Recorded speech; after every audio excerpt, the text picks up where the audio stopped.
Now, I've been working on this concept for quite a while called bad teachers. And before we get into the actual episode, I'm going to kind of explain where this came from. I did an episode on a scandal that took place in Louisiana, actually involving two teachers way early on during Exposed. And I have a lot of listeners that had reached out saying they would love to have all the teachers that are doing these wild, horrible, awful things exposed by telling their stories and really putting it out there. And I got no problem with that.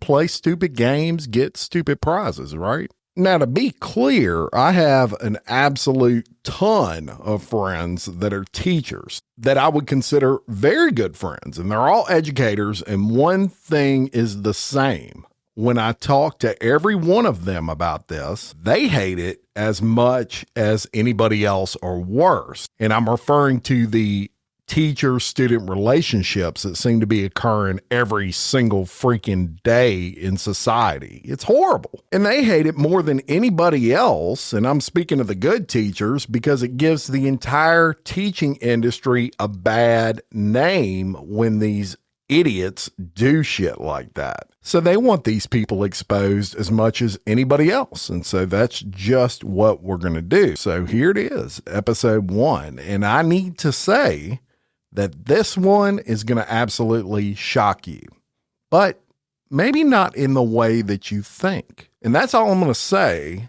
from Jump Street on this one, but get ready for a major plot twist towards the end. So today we're going to talk about Kayla Mooney. And Kayla Mooney, she was a physics teacher at Danbury High School in Danbury, Connecticut.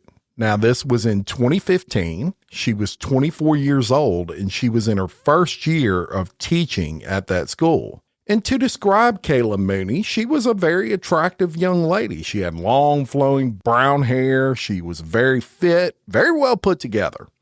And the reason that I spend some time describing perpetrators a lot, especially female teachers, is because there's a fallacy of sorts that anyone that will participate in any sort of illicit behavior between a student and a teacher must be very unattractive. She can't get anything else, or he can't get anything else, and he is very unattractive. And so the only option they have is to hit on their students, right? And there's nothing further from the truth. So I want you to get that out of your mind frame. As a matter of fact, in the research I've done, many of these teachers are attractive people. So life for Kayla Mooney up to this point, it was pretty much just getting started. If you're above the age of 24, think back to when you were 24.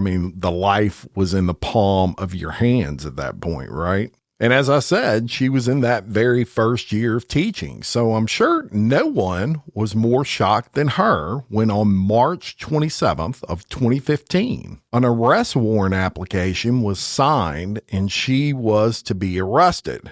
And we're going to get into why. And I actually have that arrest warrant in front of me. And that's what I'm going to cover with you now. An officer, he goes to the state of Connecticut Superior Court. And he has a report, and it is an arrest warrant application. And he covered it in great detail. And this particular officer, he was assigned to the Danbury Police Department Special Victims Unit. And y'all, the Special Victims Unit is responsible for investigating crimes of sexual assault specifically. Now, as is done in all cases of sexual assault of minors, they refer to them as John Does in arrest warrants affidavits to protect their identity. So throughout this, when you hear John Doe, that's who that's referring to. And it says the suspect is 24-year-old Kayla Mooney, who resides in Danbury, Connecticut.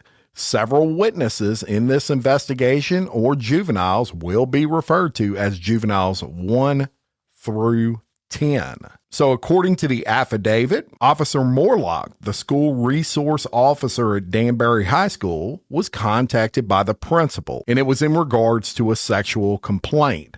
Officer Morlock, he goes to the main office and he meets with other school administrators who had received a complaint. This was on February 6th of 2015 from Danbury High School physics teacher Kayla Mooney that a student, Juvenile 1, called her a slut and sent Mooney an email which read, "So happy you're leaving, you scum." So Juvenile 1 was interviewed the next school day by members of the school administration, and Juvenile 1 admitted to calling Mooney a slut and that she did this because she was angry with Mooney because her ex-boyfriend and Danbury High School student John Doe had sex with Mooney on 11/1 of 2014. Houston, we have a problem, right?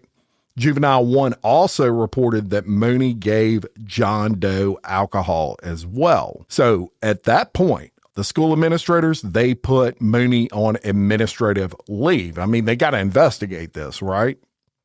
So they don't arrest her at that point. So they call John Doe in and they interview him. School officials do. And John Doe says that on October 31st of 2014, Halloween night, and one other time, several weeks later, he and Mooney had sex in a car near what was known as the East Lake Reservoir. So Officer Murlock, he contacts the victim's mother, and we're going to call her Mother Doe, and he advised her that he would be conducting an investigation into the allegations, and he makes arrangements to meet with her and her son on February 11th, the very next day in the afternoon. The officer also requested she bring her son's cell phone to the headquarters prior to the meeting so that it could be examined. So they're going to download email information, text information, all that sort of thing to corroborate his story. So the student stated that he had communicated with Moody several times via his cell phone through text message. And so the mom and the son, they bring the cell phone to the headquarters on the 11th at that meeting. They provide it to a Detective Labania,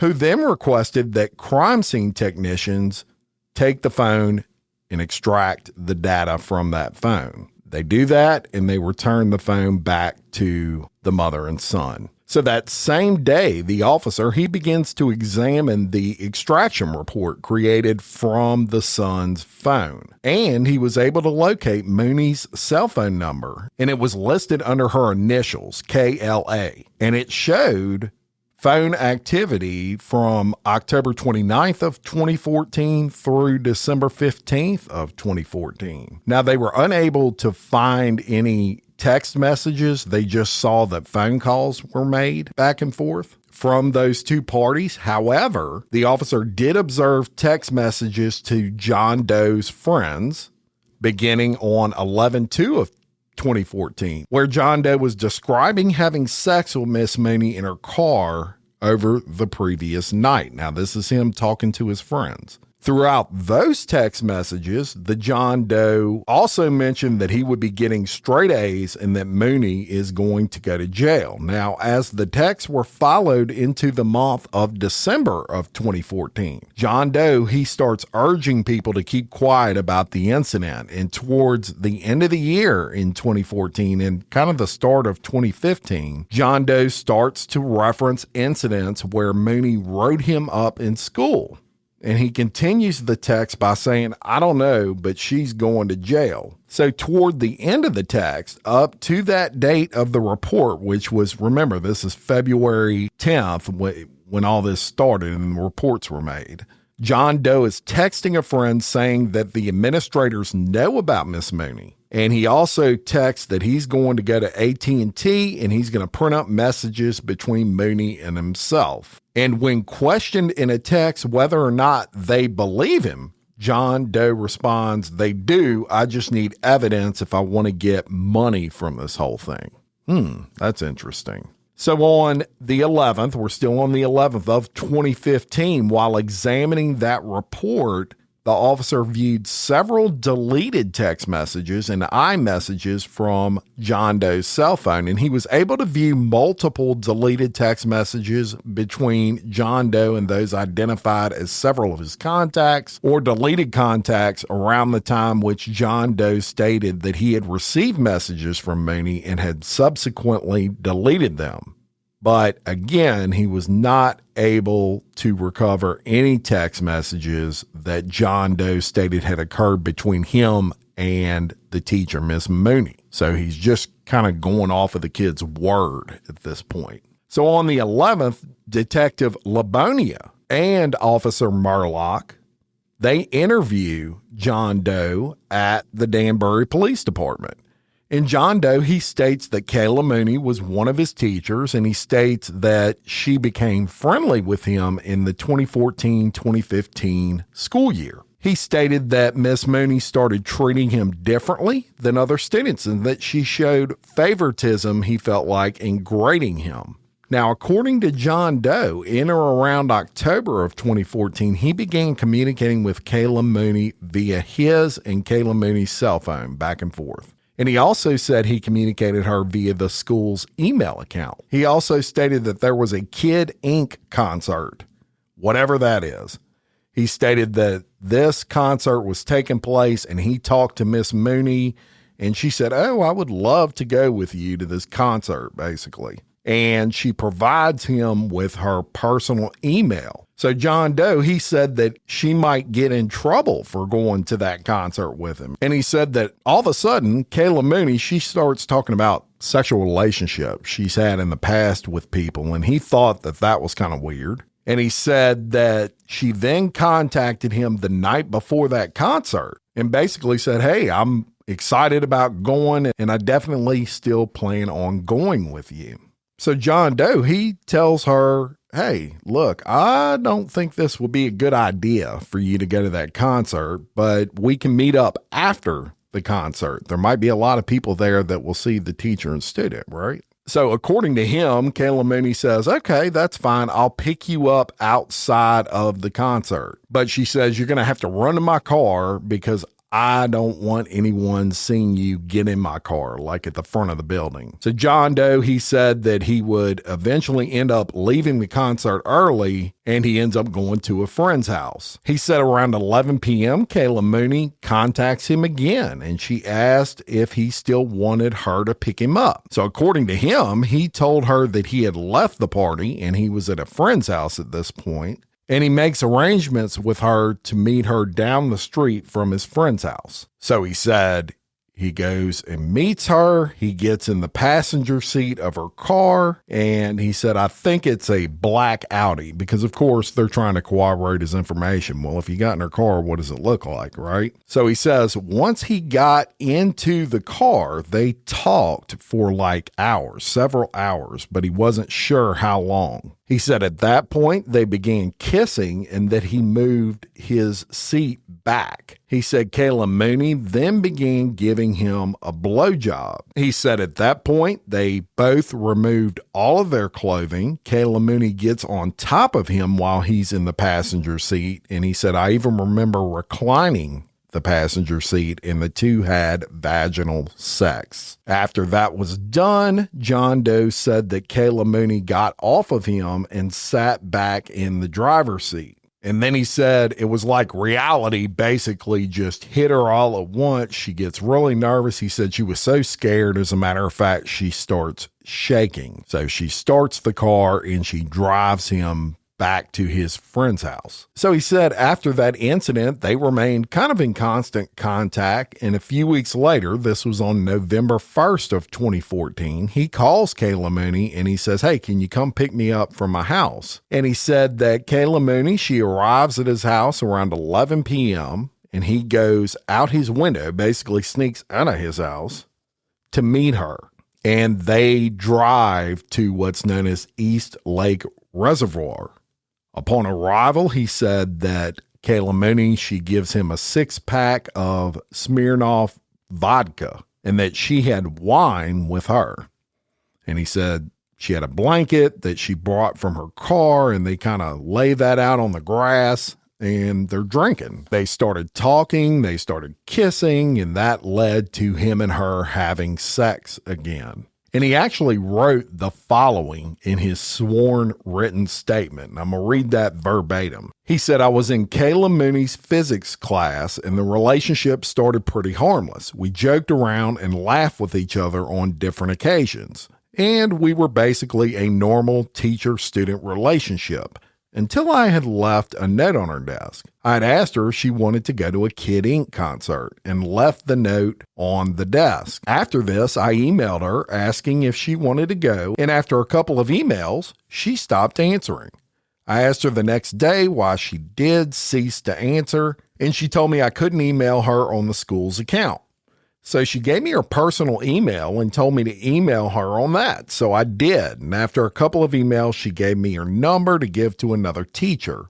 And I asked her if I could text her. And she said yes. So we texted. And we continued to talk for a while. And then on the night of the concert, I asked her to pick me up from my friend's house. She agreed. She picked me up a couple of roads away, and we drove to Top Cedar Road, and we sat and talked for a couple of hours. We then kissed, and I moved my seat back, and she gave me a blowjob. Then I took her shirt off, and we had sex. Then a couple of weeks later, I asked her to pick me up from my house, and she did. This was around 11 p.m., and she brought me to East Lake Reservoir and then handed me alcohol she had bought for me. We then went on to the ridge on East Lake, and we started to talk again. She kissed me, and we proceeded to have sex again. After the second time, we continued to text until a bunch of students brought the incident to light. She then blocked my number. So that was his statement, written statement. So on February 12th of 2015, Officer Morlock, he calls the mother of this student, and he requested that she provide him with AT&T bills for the months of October, November, and December of 2014. And he wanted the report that showed both calls and text. Now, he wouldn't see the actual text, but he would see the numbers that were texting back and forth, right? So the mom, she emails him the bill details, and he views those, and he sees several calls at around the same time that the student is saying all these things occurred. He even sees some videos or pictures being texted. It'll say pick video message, but it doesn't actually show what it was. It'll just say it was a multimedia picture sent. So on that same day, the officer speaks with the human resource director. And that human resource director, she was able to receive copies of emails that were made through the school's email system. And on these emails, you can actually, you see the whole email. So he was able to corroborate several things that the student was saying. As a matter of fact, one email dated 10/26 at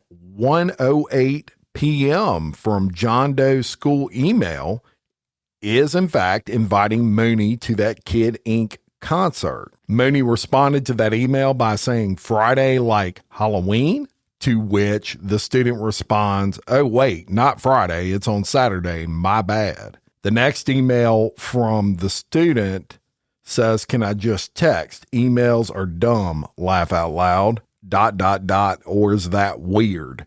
And Mooney replies, I don't know, I don't think it's weird, but probably 100% not allowed. Then the next email John Doe sends to her account says, laugh out loud, all right, I won't say anything. It's just emails are so annoying. And she replies to that with her actual phone number. So the next thing the detectives want to do, they want to search her vehicle. Now, she did not drive what the student said she drove. She actually drove a Volkswagen Passat, and they see that Volkswagen in a driveway, and they approach a house, and actually Kayla Mooney's father was there at that time and said Kayla was not currently home. And they said, well, we want to search this vehicle. And so the father provides the key to that vehicle and allows them to search it. They took some swabs for DNA to try to prove that the student was in the car. However, nothing was found that matched that student. So on February 16th, Mooney's student assistant in the physics class, the detectives talked to her, and she mentioned that it was kind of all over school. The students were all talking about this alleged affair between the student and Mooney. But it's important to mention right here, this student was a big-time troublemaker in the school, according to a lot of the other teachers. She said he disrupted the class constantly when Mooney was teaching, and that Mooney at one point asked to have the student removed from her class. So they go talk to some other juveniles who were at that Kid Ink concert, and one of them we'll call juvenile number 2. The officers talk to him, and he says, all I know that happened on the day of the Kid Ink concert. I was at the concert with John Doe. We left, went to a party at a friend's house, and he was there, meaning John Doe, for about 30 to 45 minutes, and then he left with Miss Mooney. And he says, I went back to my house at that point. But there were a couple of other people at that house as well, and they actually say that they witnessed John Doe when he came back after leaving with Miss Mooney, and the first thing out of his mouth was, I just had sex with Miss Mooney. This friend also said that 2 weeks later, he went over to John Doe's house, asked where he was, and one of the other friends said, well, he's up the street with Miss Mooney. And that was the incident at the reservoir. And he said, I was there when he got back from that. And the first thing out of his mouth is, I just had sex with her again. So on February 16th, they interviewed what we're going to call juvenile number 4. Juvenile number 4 indicated that he was friends with John Doe and that he had recordings on his phone of John Doe speaking with Miss Mooney about not switching him out of her class because he didn't really know anything about physics. And those recordings were dated 1/16 of 2015. In the first recording, it sounds as though John Doe initially says, this is my boy, juvenile 4, going in for the kill right now. John Doe then says, going around the corner and putting it into my pocket. In the beginning of this recording, John Doe is talking to a female who juvenile 4 identifies as being Miss Mooney. John Doe and Mooney are heard on the recording discussing John Doe being late to class. John Doe is heard asking Mooney if she is still changing his classroom. Mooney replies to John Doe saying that his guidance counselor told her that John Doe was getting his classroom changed 4 days ago. John Doe then asked Mooney to change it, and she said she can't change that. John Doe then says to Mooney that her giving John Doe a detention is not a normal teacher-student relationship. Mooney replies, me giving you a detention? John Doe then says, I'm saying this whole thing is not a normal teacher-student relationship. Mooney then replies, I know that's why the principal wanted you out of my class. John Doe then stated, I think you want me out of my class too. Mooney replies, I didn't say anything to the principal. John Doe then said that he is not trying to be a dick and that he is not trying to blackmail her, but that he doesn't want to switch classes. John Doe continues speaking with Mooney and is heard telling her the other kids show up to class late and they're not given a detention. Mooney then tells John Doe, deal with me for one more semester and then I'm gone and you won't have to deal with me anymore. John Doe and Miss Mooney are then heard continuing to discuss John Doe getting switched out of her class, and the recording then becomes muffled and subsequently stops. And then there was a second round of recordings between John Doe and Mooney. And John Doe begins the recordings by saying, round 2 coming up. The conversation between John Doe and Mooney begins by Mooney saying, I didn't want to talk to juvenile number 6. I don't know what's going on. The conversation then becomes muffled and hard to understand. At some point, when the conversation becomes easier to understand, John Doe begins talking to Mooney about him becoming a target. John Doe then begins talking about someone asking him if it is true. John Doe then said, I don't know how people found out about it. Maybe my brother found it on my phone. Mooney is then heard saying, okay, I don't want to hear it. John Doe and Mooney are then heard discussing the detention he received from Mooney. Mooney then explains to John Doe that she is not trying to single him out. John Doe and Mooney then begin discussing rumors, and Mooney says to John Doe that there should not be rumors about teachers. Mooney then tells John Doe, I am 24 years old. I am too old for this shit. The two continue to discuss John Doe getting switched out of Mooney's class, and Mooney is then heard saying to John Doe there are 94 days of school left. And after that, they will be out of each other's life forever and never have to see each other again. Mooney then begins talking to John Doe about the rumors about him. John Doe then said that he had squashed all of those rumors. And John Doe then said, the first week, I don't know how it spread. The conversation then becomes muffled yet again, and it sounds as if John Doe is walking away. And then he's heard at the end of the recording saying, okay, so I'm not sure if she's playing games. If she is, there's a big, huge cell with the name Kayla Mooney inscribed on it. So they continue investigating. And on February 17th, they talked to juvenile number 9, an 11th grade student, over the telephone. And juvenile number 9 states that Mooney is her cousin and that she does not believe Mooney ever had sex with John Doe.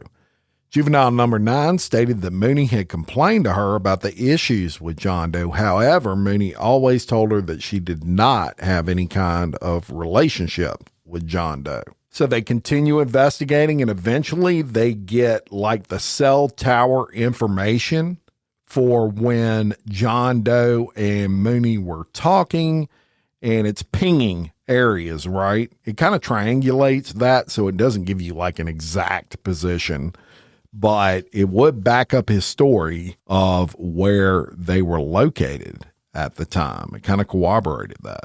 And eventually, those detectives, they were able to get Kayla Mooney's cell phone, and they did the same thing, extracted, and they could see that they were communicating back and forth. They could see the numbers, right?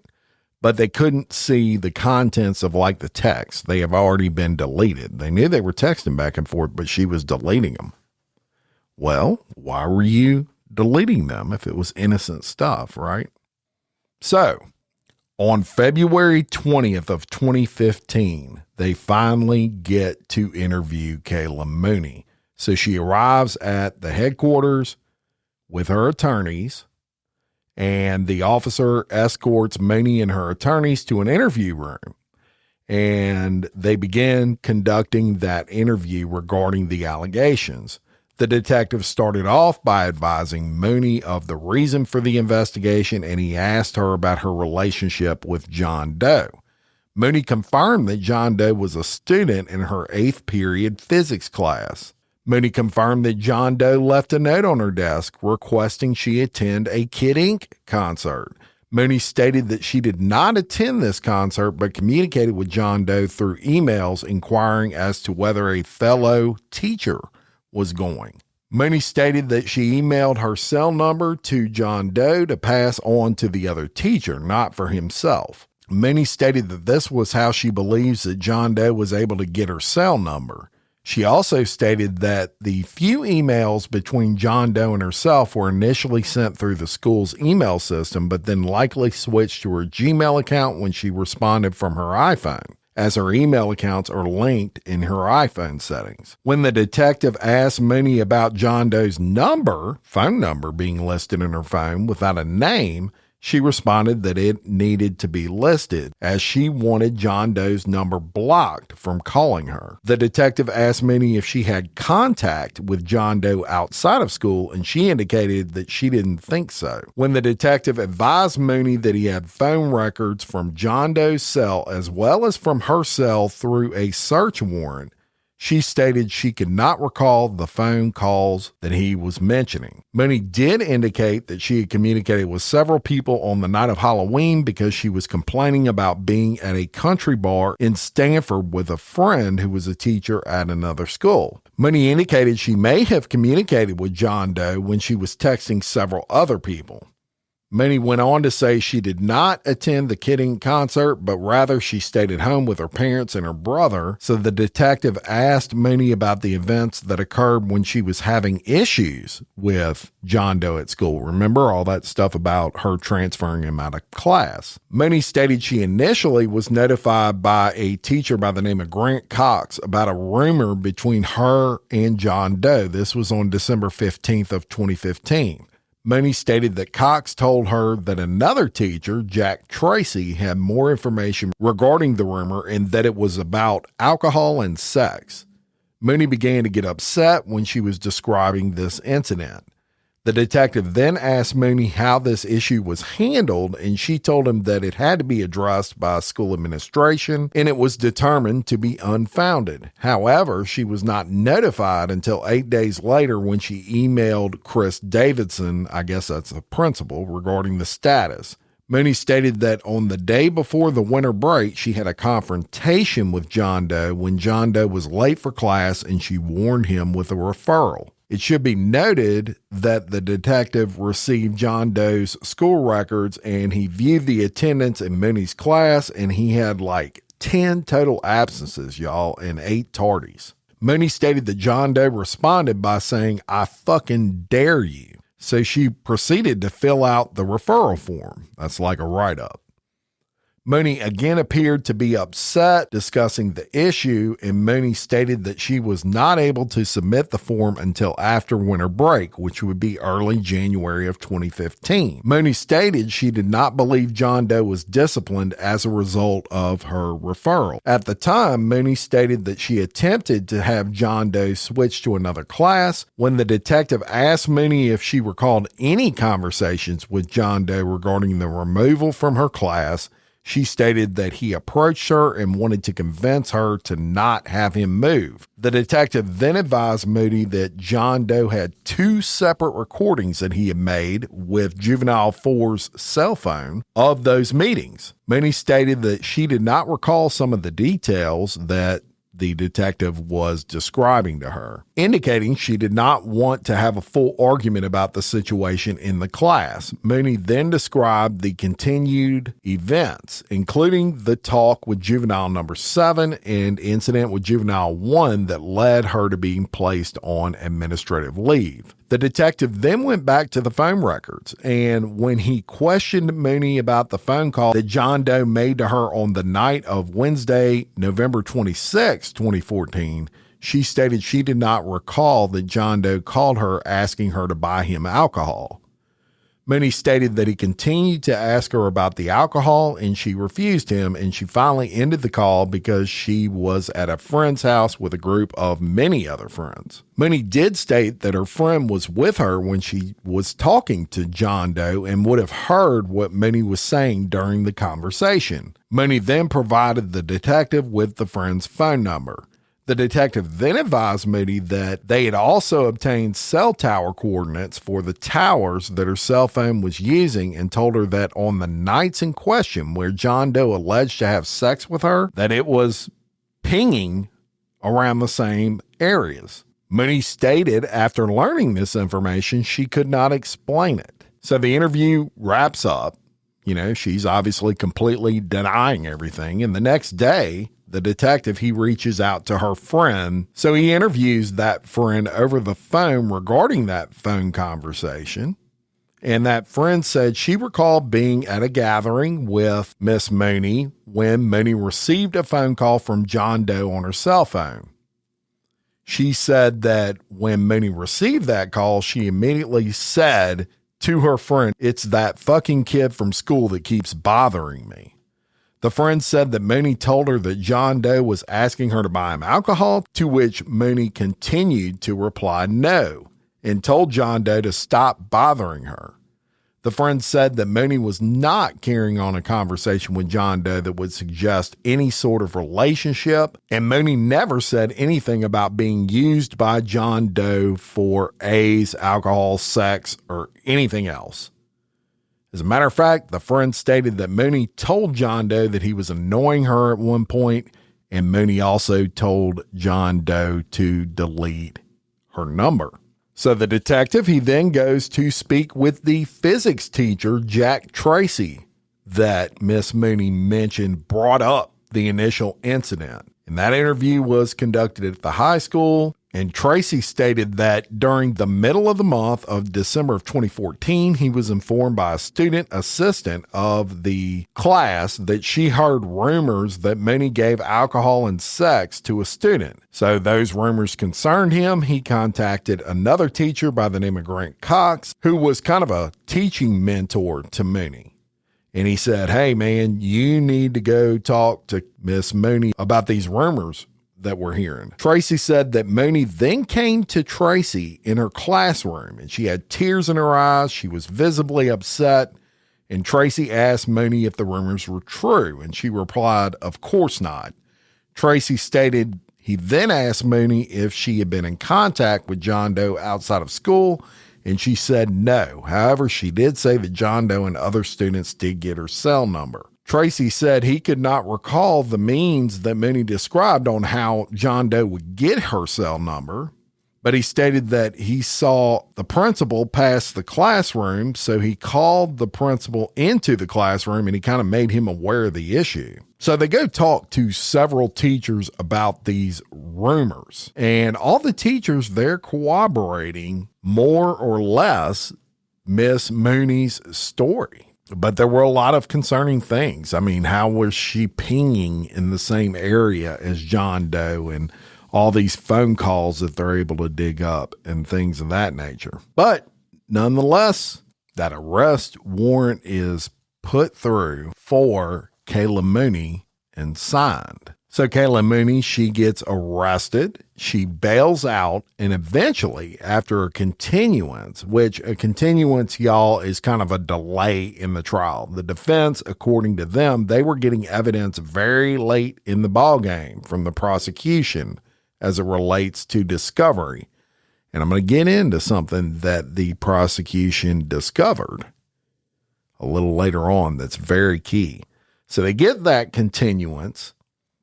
And then finally, in late June of 2016, the trial did start for Kayla Mooney. And one of the first things that is brought up in this trial was school officials having a non-certified teacher in the classroom. Kim Thompson, who was the human resource director for the school board, she claimed that Kayla was hired conditionally for that first year and that she had never turned her certification in. It was still pending. And she even noted that it was fairly common to hire teachers while awaiting their certification, but that they are only allowed to stay in a position for no longer than 40 days if their certification is not received. And the reason she did that is because if you're like me, you're probably wondering, what does that have to do with anything? Well, it really is an attempt for the school board to kind of absolve responsibility. They're trying to say, hey, she wasn't technically a certified teacher, even though she was hired as a teacher. They're trying to kind of push some of that responsibility away to try to keep a lawsuit out of their hands, right? Don't make a whole lot of sense to me, but they made a big deal out of it in the trial. And as you would expect, at some point, that student who made the allegations testified. And the defense got up and they brought up some interesting information with regard to motive as to why this student may be lying. And I'm going to reference an article from the local paper in that town, and here's how it read. An attorney for a former high school teacher, Kayla Mooney, suggested Thursday that a former student was trying to pressure her for money and better grades when he said they had a sexual relationship.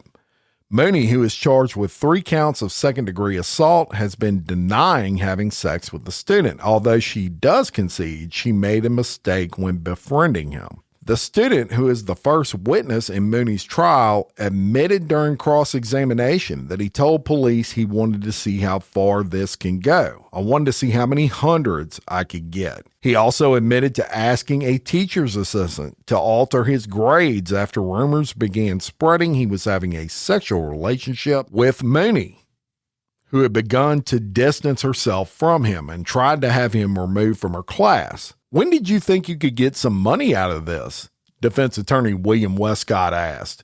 The youth said he had become angry because he felt Mooney isolated him because he could not talk about the relationship with Mooney. He said the friends he did tell about the affair said he should sue her. State's attorney Stephen Sandusky argued Westcott's line of questioning about prior sexual conversations between teacher and student should open the door to more introduction of evidence of a text message. And I'm going to stop right here and I'm going to explain to you there was a text message that they were able to extract later on way later on, right before the trial. And in that text that Mooney sent to John Doe, she said, "No thanks. I don't think we're allowed to hang out without my pants on." Allegedly, she ended the text in the same exchange by saying, "It's not like we're going to have sex or anything." So take from that what you want, but that's definitely inappropriate to be sending to your student. That occurred the night of the concert on November 1st of 2014. Now, while the judge, Kevin Russo, noted the language was certainly improper for a teacher to use with a student, he rejected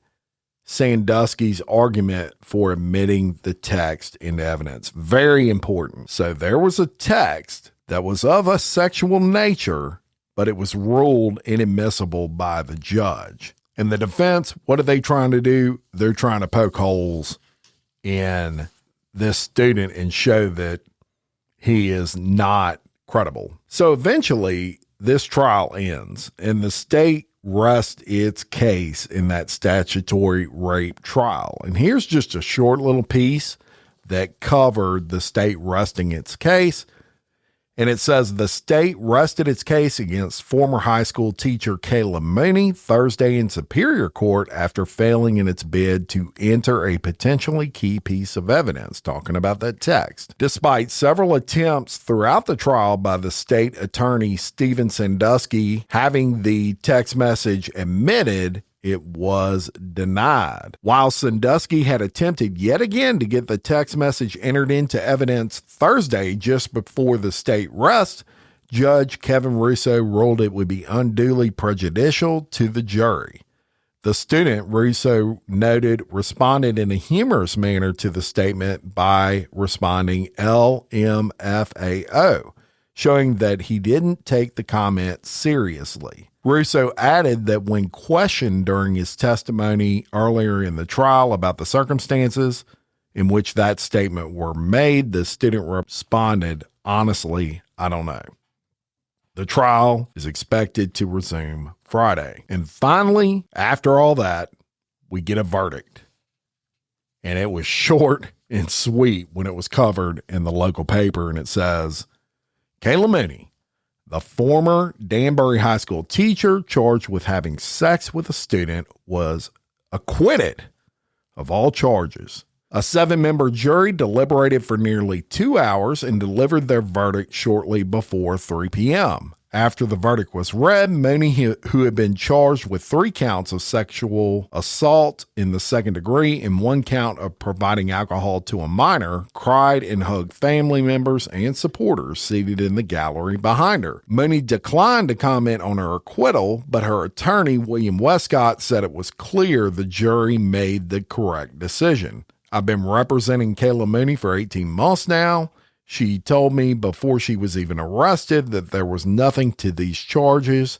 She's maintained her innocence throughout, so we're happy with her and her family. In closing arguments, Westcott said Mooney's accuser, a male student, was not a credible witness. So there you have it. I told you it was going to have a shocking twist at the end, and a couple of reasons I wanted to do this particular episode. Number one, I want you to form your own opinion of guilt or innocence here. Now, she was acquitted, which means she was found not guilty of the charges, and that means there wasn't enough evidence there. The student was not found credible. Doesn't necessarily mean she didn't do it. Doesn't mean she did do it. It just means the evidence wasn't there. In the state, they tried to get those text messages included, and you got to ask yourself, if those text messages were included, would it have changed the jury's mind? My personal feeling on this, I think she's innocent. I just don't see anything here. And this kid was recording her secretly, and not one mention of them ever doing anything was inappropriate was said.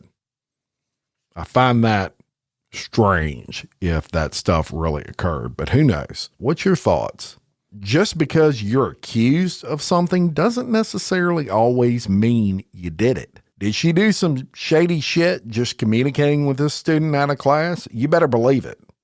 A lot of things she did wrong. Did she actually have sex with a student? I'm not so sure about that. And that's why it's important to never rush to judgment. So give us a follow on Facebook and give me your opinion. I want to thank all of you for listening. And look, I know a lot of you are members of a lot of true crime groups out there and scandal groups on Facebook, and y'all taught me up on there a lot. And I get a lot of screenshots from y'all with people just chattering about exposed scandalous files of the elite. I want to thank all of you so much. I can't tell you how much that helps. There is just a ton of work I put into this podcast, and it feels really good to know that y'all appreciate it and are getting something out of it and finding it entertaining. So thank you so much. And until next time, for Exposed Scandalous Files of the Elite, I'm your host, Jim Chapman. Much love.